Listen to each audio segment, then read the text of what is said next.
ಎಲ್ರಿಗೂ ನಮಸ್ಕಾರ.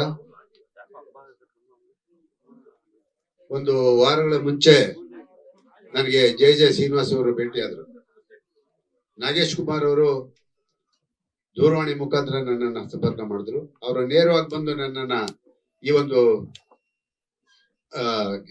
ಇದು ಟ್ರೈಲರ್ ರಿಲೀಸ್ಗೆ ನೀವು ಬರ್ಬೇಕು ಅಂತ ಹೇಳಿದಾಗ ನನಗೆ ಬಹಳ ಖುಷಿ ಆಯ್ತು. ಏನ್ರಿ ನಿಮ್ಗೆ ಎಷ್ಟು ಧೈರ್ಯ ಇದೆ, 2 ಚಿತ್ರಗಳನ್ನ ಒಂದೇ ದಿನ ಬಿಡುಗಡೆ ಮಾಡ್ತಾ ಇದ್ದೀರಲ್ಲ, ಈ ಧೈರ್ಯಕ್ಕೆ ನಾವೆಲ್ಲರೂ ಮೆಚ್ಕೋಬೇಕು, ನಿಮ್ಗೆ ಒಳ್ಳೇದಾಗ್ಬೇಕು ಅಂತ ಹೇಳ್ಬಿಟ್ಟು ನಾನು ಹೇಳಿದೆ. ಅವತ್ತೇ ಒಂದು ಮಾತು ಹೇಳಿದೆ, ಯಾವತ್ ಬಿಡುಗಡೆ ಮಾಡ್ತಾ ಇದ್ದೀರಾ ಅಂತ ಹೇಳ್ಬಿಟ್ಟು. ಅವ್ರು ಹೇಳಿದ್ರು 8ನೇ ತಾರೀಕು ವರಮಹಾಲಕ್ಷ್ಮಿ ಹಬ್ಬ, ಅವತ್ತು ಬಿಡುಗಡೆ ಮಾಡ್ತಾ ಇದೀವಿ ಅಂತ ಹೇಳ್ಬಿಟ್ಟು. ಅಲ್ಲೇ ಹೇಳಿದೆ ನಾನು, ನನಗೆ 20 ವರ್ಷದ ಹಿಂದಿನ ನೆನಪಾಯ್ತು.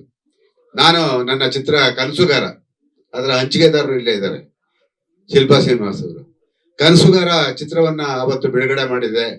ಓಹೋ ಅಂತ ಹೋಗಿದೆ. ನಿಮ್ಮ 2 ಚಿತ್ರಗಳು ಕೂಡ ಅದೇ ರೀತಿ ಆ ತಾಯಿ ನಿಮ್ಗೆ ಆಶೀರ್ವಾದ ಮಾಡ್ಲಿ ಅಂತ ಅವತ್ತೇ ನಾನು ಹೇಳಿದ್ದೆ. ಈ ವೇದಿಕೆಯಲ್ಲೂ ಕೂಡ ಅದನ್ನೇ ಹೇಳ್ತೀನಿ. ಸ್ನೇಹಿತರೆ, ಬಹಳ ಖುಷಿ ಆಯ್ತು. ಈ ವಾರದಲ್ಲಿ 3 ಚಿತ್ರಗಳು ಬಿಡುಗಡೆ ಆಗಿದ್ದಾವೆ. 3 ಚಿತ್ರಗಳು ಕೂಡ ಯಶಸ್ವಿಯಾಗಿದ್ದಾವೆ ಅನ್ನೋದು ಕನ್ನಡಿಗರಿಗೆ ಒಂದು ಹೆಮ್ಮೆ. 7ರಲ್ಲಿ ಸದ್ದು ಮಾಡ್ತಾ ಇರೋದು 3 ಪಿಕ್ಚರ್. ಆ ಇನ್ನೊಂದು ಪಿಕ್ಚರ್ ಏನೋ ಒಂದು ಪಿಕ್ಚರ್ ಚಿತ್ರ ಬಹಳ ಖುಷಿ ಆಯ್ತು ನೋಡಿ. ನಿನ್ನೆ ನಾನು ಮತ್ತೆ ನಮ್ಮ ಕಾರ್ಯದರ್ಶಿಯವರು ಯಾವ್ದೋ ಒಂದು ಕಾರ್ಯಕ್ರಮಕ್ಕೆ ಹೋಗಿ ಬರ್ತಾ ಇದ್ದಂತ ಸಂದರ್ಭದಲ್ಲಿ ಅವರು ನನಗೆ ಮೊಬೈಲ್ ಓಪನ್ ಮಾಡಿ ತೋರಿಸಿದ್ರು. ಇಡೀ ಬೆಂಗಳೂರು ಸಿಟಿಯಲ್ಲಿ ಎಲ್ಲಾ ಮಲ್ಟಿಪ್ಲೆಕ್ಸ್ ಗಳಲ್ಲಿ ಚಿತ್ರಮಂದಿರ ಹೌಸ್ಫುಲ್ ತೋರಿಸ್ತಾ ಇತ್ತು, ಸಿಂಗಲ್ ಸ್ಕ್ರೀನ್ ಸೇರಿ. ಎಷ್ಟು ಖುಷಿ ಆಗುತ್ತೆ. ಏನ್ ಬಂಡವಾಳ ಹಾಕಿದ್ದಾರೆ ನೋಡ್ರಿ. ಜನನ ನಾವು ಬೈಬಾರ್ದು. ಒಳ್ಳೆ ಚಿತ್ರ ಮಾಡಿದ್ರೆ ಖಂಡಿತ ಜನ ಬರ್ತಾರೆ ಅನ್ನೋದಕ್ಕೆ ಆ ಚಿತ್ರನೇ ಸಾಕ್ಷಿ.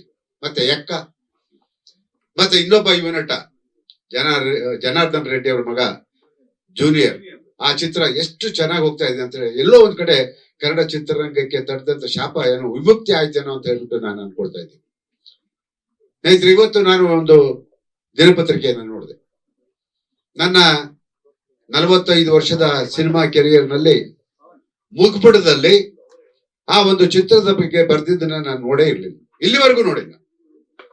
ಇವತ್ತು ಉದಯವಾಣಿ ಪತ್ರಿಕೆ ನೋಡಿದಾಗ ಏನ್ರಿ ಆ ಚಿತ್ರದ ಬಗ್ಗೆ ಅವರು ಅಷ್ಟು ಹೆಗ್ಗಳಿಕೆಯಿಂದ ಒಂದು ಕನ್ನಡ ಚಿತ್ರ ಈ ರೀತಿ ಹೋಗ್ತಾ ಇದೆ ಅಂತ ಹೇಳಿ ಮುಖಪುಟದಲ್ಲಿ ಬರೆದಿದಾರಲ್ಲ, ಇದಕ್ಕೆ ಕನ್ನಡ ಚಿತ್ರರಂಗ ಅವ್ರಿಗೆ ಎಷ್ಟು ಧನ್ಯವಾದ ಹೇಳಿದ್ರು ಸಾಲದು. ಅಂತ ಒಂದು ಚಿತ್ರವನ್ನ ಮಾಡಿದಂತವ್ರು ನನಗೆ ಈ 2 ಚಿತ್ರ, ಪಾಲ್ಗುಣಿ ಮತ್ತೆ ನಮ್ಮ ಕಸ್ಟಡಿ, 2 ಚಿತ್ರಗಳು ಕೂಡ ಆ ಮಟ್ಟದಲ್ಲೇ ಹೋಗ್ಲಿ ಅಂತ ನಾವೆಲ್ಲರೂ ಹಾರೈಸ್ತೀವಿ. ಒಳ್ಳೇದಾಗ್ಬೇಕು. ನಾವೇ ಎಲ್ಲೋ ನಾವು ಪ್ರೇಕ್ಷಕರನ್ನ ದೂರ ಮಾಡ್ಕೊಳ್ತಾ ಇದ್ದೀವಿ. ರೇಟ್ ಆಫ್ ಅಡ್ಮಿಷನ್ ನೋಡಿದೆ, 300-400 ರೂಪಾಯಿ ಇಟ್ಟಿದ್ದಾರೆ. ಯಾವಾಗ್ಲೇ ರೈಸ್ ಮಾಡ್ಲಿರಿ, ಅವ್ರು ಬಂದು ಜನ ಸಿನಿಮಾಗ್ ಬರ್ತಾ ಇದಾರೆ ಆ ರೇಟ್ ಆಫ್ ಅಡ್ಮಿಷನ್ ಅಲ್ಲಿ. ಅದನ್ನ ಏಕಾಏಕಿ ಮಾಡಿದ್ರೆ ನಾವು ಪ್ರೇಕ್ಷಕರನ್ನ ಕಳ್ಕೊಡ್ತೀವ ಇಲ್ವಾ ಅಂತ ಒಂದು ಕೆಲಸ ಮಾಡ್ಬಿಟ್ಟಿದ್ದಾರೆ.